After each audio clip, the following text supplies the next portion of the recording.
extracting the signal from the noise. It's theCUBE, covering VMworld 2015. Brought to you by VMware and its ecosystem sponsors. And now your host, John Furrier. Okay, welcome back everyone. We are live in San Francisco at Moscone North for VMworld 2015. This is SiliconANGLE's theCUBE, our flagship program, where we go out to the events and extract the signal from the noise. I'm John Furrier. We're here in the director's set. We got two sets going on, live broadcasting, acquiring all that data, sharing that with you. Our next guest is famous venture capitalist Chen, did the Docker investment, was the first to see the mega trend of containers, former VMware employee, cloud guy, technologist. Welcome back to theCUBE. CUBE regular. CUBE alumni. Yeah. We have a Hall of Fame. You're on the ballot first year, a ballot Hall of Famer on theCUBE. Hey, I'm not alumni. retired yet, so but thank you. Welcome back. Thanks. So we always like to kid you. Your first investment was Docker. Yep. And, does he have the sophomore jinx? Was my kind of poking fun at you. Thanks. Congratulations again on all the success. We love Docker. Ben and the team, phenomenal, great people, doing great stuff. Again, not being too aggressive on the business model yet. I get that, no problem. The growth is continuing to flower up. So give us an update on the Docker and its impact. Sure. And give some color on how much of this success you saw and didn't see.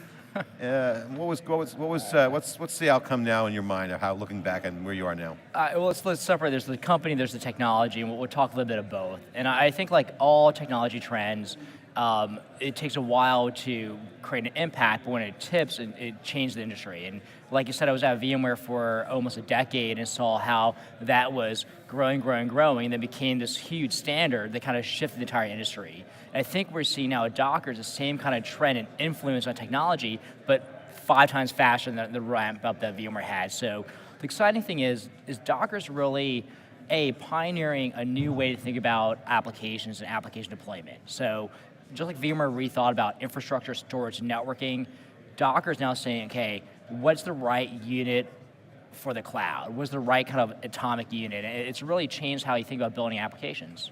So talk about what this has enabled, because one of the things that we, I think, on theCUBE and Wikibon, we look at this all the time, and we're trying to kind of read the tea leaves and also put the story together. It seems that Docker has done more than that. It seems that Docker has enabled the revolution of what I call modern day app workflow, whatever, I don't even have a name for it, but back in the mini computer days, you saw SAP, you saw Oracle, big ERP rollouts. It powered an ecosystem of consultants and projects and essentially workflow. So now with developers, we're seeing a real monetization happening at the application level under the hope that the infrastructure is invisible, right? So, I mean, look at OpenStack, fumbling its way through, how hard it is to deploy infrastructure, yet the app pressure to build is still hot. Correct. Well, look, 2 things. At the highest level, cloud and mobile changes everything because that's forcing you to build new apps, right? But then you think, okay, I need to build new cloud and mobile apps. What's the best way to do that? And Docker's really enabling this ability to build new applications faster. And when I think about entrepreneurship around Docker, there's really 2 questions you need to ask. Is A, when you move to Docker, move to containers, what breaks, what changes? And so there's a whole ecosystem trying to fix the old to work in the Docker ecosystem. But more exciting is when you move to Docker, when you move to containers, what can you now do differently or better?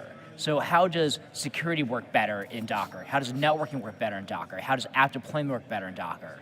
Or you can say like, oh, what breaks? What around storage breaks around Docker? What around compliance breaks with Docker? And so if you think about those 2 angles, what changes or what can you do differently? And as an entrepreneur, it's an exciting time because you kind of pick and choose how you want to play, and there's plenty of companies to be created. And the growth in the market on the deployment side's there, as I mentioned. So let's talk about what breaks and what kind of changes. Hybrid cloud, big buzzword, but really cloud native has probably taken the place of Docker, and Kubernetes is probably the most overused buzzword. What the hell does cloud native mean? One.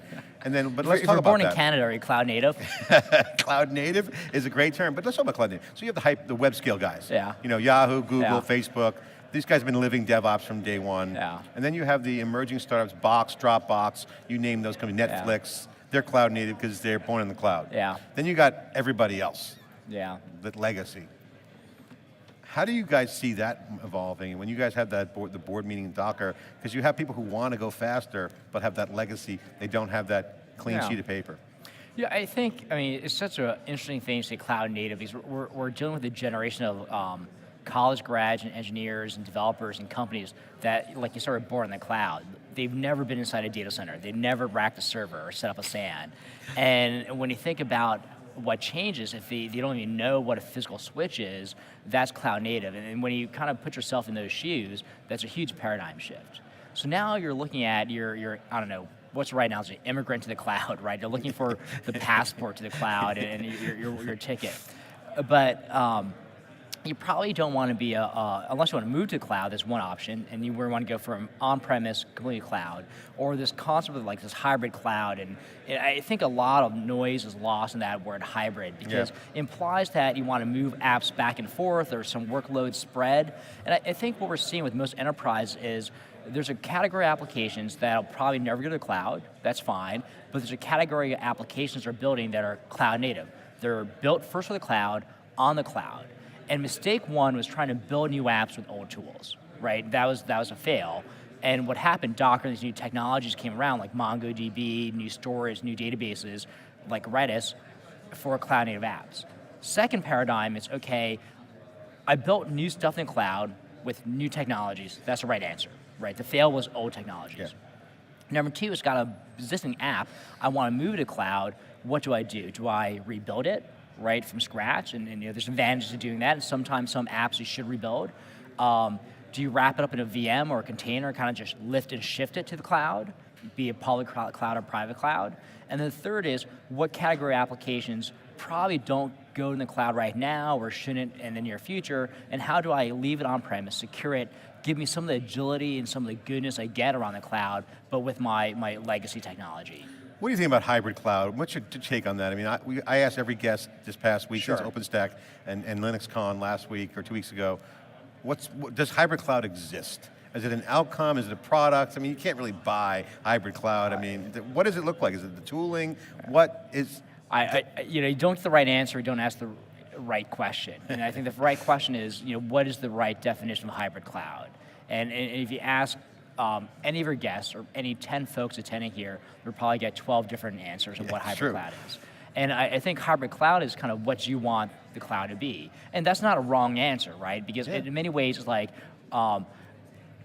why should any single vendor or company impose this is what cloud is, this is what hybrid cloud is on you? Why don't you as an engineer, you as a developer, say, you know what, this is how I define hybrid cloud, this is my cloud, and for some it's public-private, some it's like my own cloud, but it's hosted in a rack space. Some is a single application spanning multiple clouds.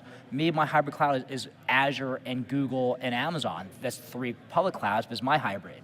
And so I think question one is, what do you define hybrid? And I think it's fine for everyone out there to define hybrid in a different way, because it just shows you what we're really seeing, this Cambrian explosion of new ways to think about apps and architecture, and that's a good thing. Well, I think the key word in that, first of all, great summary, I love that answer. Engineering is the answer. At the end of the day, it's an engineering opportunity to say, hey, our business has unique requirements, and this is how our infrastructure is going to look. It's kind of like distributed computing. It's a concept, but how it's deployed and engineered is different by the environment of the apps and the business. It's like different horses for courses, right? Like they like to say, different types of hybrid cloud for different apps. And I think what you're seeing, there's a generation of new technologies out there, like Docker, that are enabling you to build the cloud you want. And that's probably a more profound question of what does that look like. And you can talk to the VMware folks or the Docker folks or the OpenStack folks, the Red Hat folks, and they probably all have a different opinion. But I get excited because I go to engineering meetups all the time. I talk to them how they build their apps. And even out in Silicon Valley, between Facebook, Google, Medium, Twitter, the way they build their apps and their clouds are slightly different too. It's agile, it's defined by the personnel, the environment. Great answer. Oh, I got to ask you about, I'm emceeing a launch last night, company, and we're talking about the cartel of storage, EMC. I know you guys are investors in Pure. But we were speculating, when was the last breakout storage company since NetApp? Pure now is looking good off the tee, as they say. Still, incrementalism has always been their answer, but what's game-changing in Yeah. storage? You got networking with NSX throwing some numbers around, like it's pretty impressive, looks pretty good, sounds good, but again, that's VMware articulating it. But what are you seeing happening that's organically coming out of the market? Not vendor-defined. Sure, Unified and software-defined are vendor terms. Sure. Yeah. Hyper-converged was not a vendor term. That was Correct. a kind of came out of the engineering community. So what are you seeing now that's bubbling up that's not a vendor-driven Yeah. key trend? Okay, I think in storage, there's probably three things to track. One is the storage medium, disk versus flash, and the server-side flash, array flash, storage class memory. So there's a whole bunch of interesting stuff coming from Intel around storage class memory. So one is to think about the medium. Number two is the architecture, hyperconverged, array, server-side, cloud-based, et cetera, right? So I think that's the second thing to think about. The third thing is kind of location. Is it private cloud and appliances? Is it software only? Is it like a hosted service, right, only in the cloud? And so you think about those three axes, like kind of pick and choose, you're seeing a bunch of companies either go deep on one of those three things.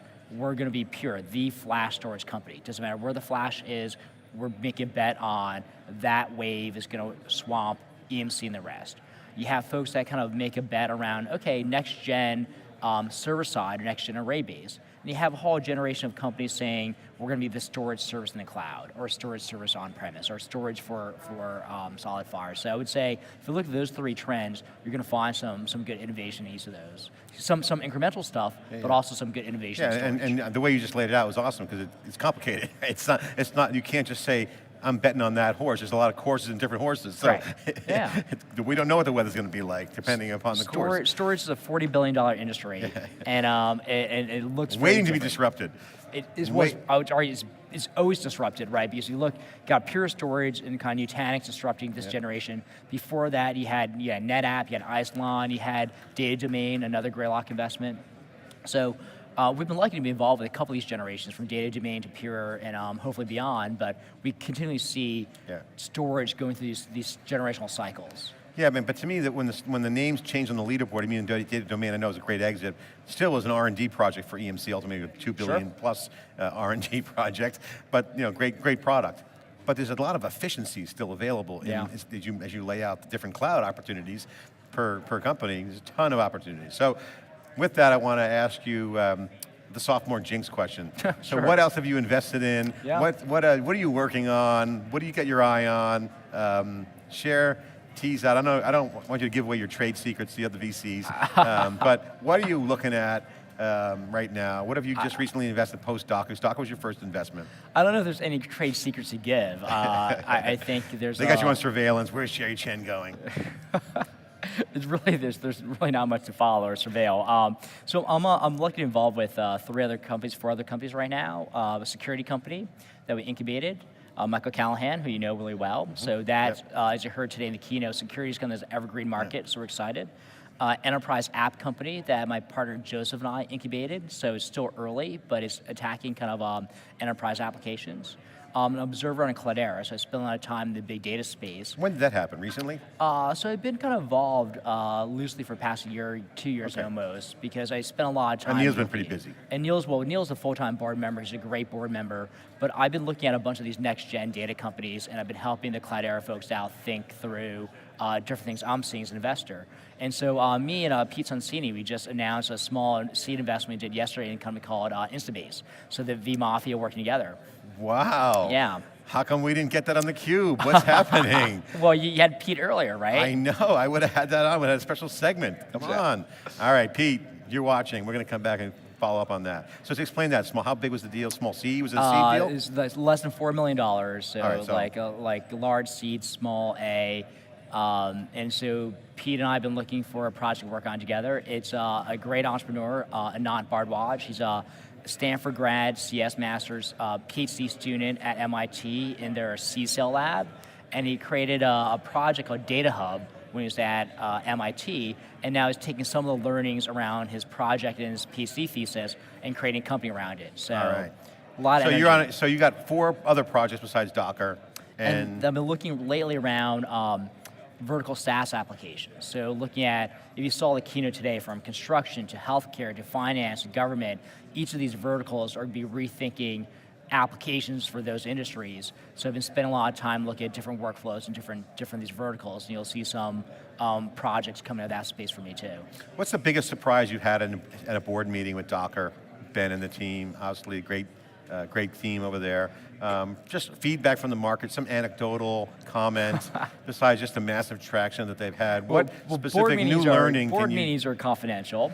But anecdotally, trend data. I mean, I'm looking for something that you can share that's unique. That's a unique learning that you've acquired. I say the unique learning here, and what Docker does well is focus, right? It's people who want Docker to be another VMware and just recreate everything VMware did are probably not thinking about Docker right. Docker's enabling a whole new way of building applications, and if you kind of embrace Docker as a new architecture, that's the right way to think about cloud-native applications. And I think the learning is, I'm surprised some of the companies out there who you think would be laggards are actually embracing stateless applications, containers of apps, scale out versus scale up, new database technology. So I would say the learning there is pretty much most of the companies you would think are slow movers, the incumbents would be disrupted, are all having small projects of self-disruption. And I think if you're a savvy CEO and entrepreneur right now, you're going to find those pockets and you'll follow it aggressively. Okay, final question. What's going on right now in terms of the VMware ecosystem? Obviously, you see the announcement of Microsoft with Windows 10 on stage, with Sanjay Poon on end-user computing. You got, vCloud kind of out there, vSphere, vCenter, a lot of cool stuff going on. Obviously, they made some good decisions and they were building out, but the world's still evolving. Their boat is a little heavy right now. They're picking up a lot. They're doing a lot, as Pete said. But there's a lot of turbulence in the water, if you will, in the VMware boat and the ecosystem.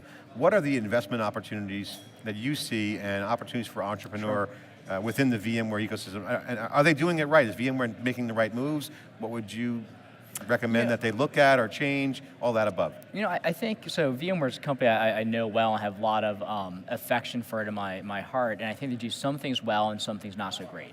And so I think some of the core technologies around virtualization, that's their bread and butter, they're doing that great. I would say the opportunity around VMware is look at things that they don't do well or just not a priority, right? And so you'll see them making kind of announcements in different market spaces, from clouds to mobile to security, and you're like, okay, that kind of makes sense, but if it's not a priority for the company, then they're probably not going to do it great. And look at networking security, I think is one they're probably doing some interesting stuff around. I think the question becomes, is that the right architecture for the next 20 years, or is that just kind of the architecture of the last 20 years warmed over, right? Are they leading or following? Correct. Is what you're kind of saying. And the debate is this technology in each of their product categories the last of the prior generation or the first of the next generation? And if the last of the prior generation, you're like, fine, I'm going to build an ecosystem product to go forward. Yeah, to leap forward, use a springboard. If they're doing something that's the first of the next generation, then that's either get out of their way or ride on top of it. And so I would say there's some products that are doing is like the best of the last generation, and there's some efforts I think they're going to try to do first of the next. And with any incumbent is how many of these plays can they do and do really, really well with everything else going on. And not get defocused. Not get defocused. Not take too much on. Correct. And there's a lot of, and that's why you see some companies do things well and wrong, like cloud as a service, right? You can argue, if you're not Amazon or Google or Microsoft that can do things at scale, why should you be in the data center building business, right? Final question. I always go with the final question here now because I always pop one in there. Dave Vellante and I were talking about Amazon. We always loved Amazon. And we did a panel prior to VMworld, me, Stu, Dave, and Brian Gracie, our new analyst, basically trying to peg the inning of where the disruption is. And I'm like, man, it's early, first inning, maybe they haven't even started, spring training. And Dave's like, no, we're in the 7th inning. So huge different debate on where we are. And then Mark Lewis at Formation Data wrote a blog post. He was inspired to write a blog post that said, no, guys, you got it all wrong. It's doubleheader. Game 1 is Amazon. Game 2 is enterprise, different rules. So I want to get your take on that comment, because you could argue the big players of this next generation are emerging. Amazon. Okay, game 1, public cloud, clearly dominating. Game 2, getting started. Do you agree? And if you do, what's the rules of the new game in the enterprise? I'm trying to think of the right sport metaphor. The innings, the doubleheader. If you stick with baseball, I think it's both a doubleheader and early in the first game, okay? And because two things. One, underlying all this change is the benefit of Moore's law and scale, right? And so the cost to build a data center cloud at scale is going down by half every 18 months. So think about that, right? The cost to stand up an Amazon data center, run an Amazon cloud at scale 4 years ago was 2x the cost.